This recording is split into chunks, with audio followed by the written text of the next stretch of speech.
ಆರ್ಥಿಕವಾಗಿ ಹಿಂದುಳಿದಂತಹ ಕುಟುಂಬಗಳ ಪ್ರತಿಭಾವಂತ ವಿದ್ಯಾರ್ಥಿಗಳ ಶಿಕ್ಷಣಕ್ಕೆ ಪ್ರೋತ್ಸಾಹ ನೀಡುವಂತಹ ಉದ್ದೇಶದಿಂದ ದುಬೈನ ಬ್ಯಾರಿಸ್ ಕಲ್ಚರಲ್ ಫಾರಂ ವತಿಯಿಂದ ಕಳೆದ 25 ವರ್ಷಗಳಿಂದ ವಿದ್ಯಾರ್ಥಿ ವೇತನವನ್ನು ನೀಡಲಾಗ್ತಾ ಇದೆ. ಈ ಸಾಲಿನಲ್ಲಿ ಪಿಯುಸಿಯಿಂದ ಸ್ನಾತಕೋತ್ತರ ಪದವಿವರೆಗೆ ವ್ಯಾಸಂಗ ಮಾಡ್ತಾ ಇರುವ 300ಕ್ಕೂ ಅಧಿಕ ವಿದ್ಯಾರ್ಥಿಗಳಿಗೆ ವಿದ್ಯಾರ್ಥಿ ವೇತನ ವಿತರಿಸುವಂತಹ ಕಾರ್ಯಕ್ರಮ ಆಗಸ್ಟ್ 16ರಂದು ಮಂಗಳೂರಿನ ಟೌನ್ ಹಾಲ್ನಲ್ಲಿ ನಡೆಯಲಿಕ್ಕಿದೆ ಎಂದು ಬಿಸಿಎಫ್ ಅಧ್ಯಕ್ಷ ಡಾಕ್ಟರ್ ಬಿಕೆ ಯೂಸುಫ್ ತಿಳಿಸಿದ್ದಾರೆ. ನಗರದ ಪತ್ರಿಕಾ ಭವನದಲ್ಲಿ ನಡೆದ ಪತ್ರಿಕಾಗೋಷ್ಠಿಯಲ್ಲಿ ಮಾತನಾಡಿದ ಇವರು ಇದೇ ಸಂದರ್ಭದಲ್ಲಿ ಉಡುಪಿ ಹಾಗೂ ದಕ್ಷಿಣ ಕನ್ನಡ ಜಿಲ್ಲೆಗಳ ಸುಮಾರು 100 ಮಹಿಳೆಯರಿಗೆ ಸ್ವ ಉದ್ಯೋಗ ಕೈಗೊಳ್ಳಲು ಉಚಿತ ಹೊಲಿಗೆ ಯಂತ್ರಗಳನ್ನು ವಿತರಿಸಲಾಗುತ್ತದೆ ಎಂದರು.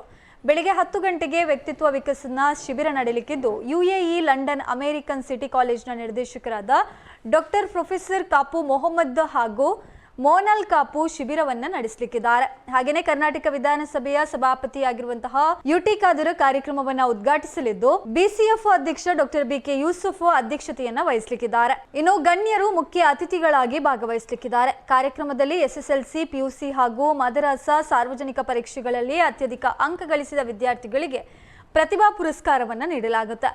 ಇನ್ನು ಪತ್ರಿಕಾಗೋಷ್ಠಿಯಲ್ಲಿ ಬಿಸಿಎಫ್ ವಿದ್ಯಾರ್ಥಿ ವೇತನ ಸಮಿತಿ ಅಧ್ಯಕ್ಷ ಎಂಇ ಮೂಳೂರು, ಪ್ರಧಾನ ಕಾರ್ಯದರ್ಶಿ ಡಾಕ್ಟರ್ ಕಾಪು ಮೊಹಮ್ಮದ್, ಸಲಹೆಗಾರ ಅಬು ಸಾಲಿಹಿಬ್, ಉಪಾಧ್ಯಕ್ಷ ಅಬ್ದುಲ್ ರೆಹಮಾನ್, ಸಮಿತಿ ಸದಸ್ಯ ಯಾಕೂಬ್ ದೇವ್ ಸೇರಿದಂತೆ ಮತ್ತಿತರರು ಉಪಸ್ಥಿತರಿದ್ದರು.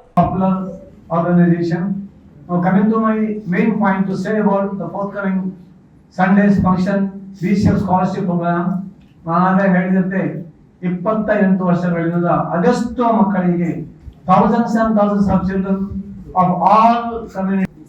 This is the main reason that today we are here, and on 16th we are going to have that scholarship and the machine distribution the program. There are a lot of the political people, and mainly our honorable minister. Vidya on the promotion was the main intention of this program. As a very worldwide well-known program, this BCF scholarship program. ನಾವು ಈ ಒಂದು scholarship ಅಲ್ಲಿ ಬರುವಾಗ ನಾವು ಮಾಡುವಂತಹ 2 ಮುಖ್ಯ ವಿಷಯಗಳು, the two important matters that we are taking is, one is it is without any caste, creed or religion, is open to all. Whoever we decide whoever is eligible, we will give a scholarship to them. And secondly, usually scholarship ಕೊಡೋದು ಒಳ್ಳೆ mark ಇದ್ದವರಿಗೆ ಮಾತ್ರ.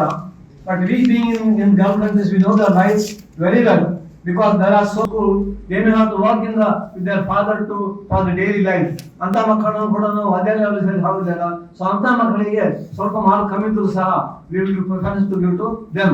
So these are the important factors. So ನಾಡ್ದು ನೀವು ಎಲ್ಲರೂ ಕೂಡ ದಯಮಾಡಿ ಅದರೊಟ್ಟಿಗೆ ಬೆಳಿಗ್ಗೆ from 9:30 we have a special human resource development program managed by I had told the well-known speaker Dr. Kaf Mohammed and Miss Manal Kaf will present it, and will be issuing scholarship and participation certificates to them also. So kindly all the children, let them come from any colleges from here.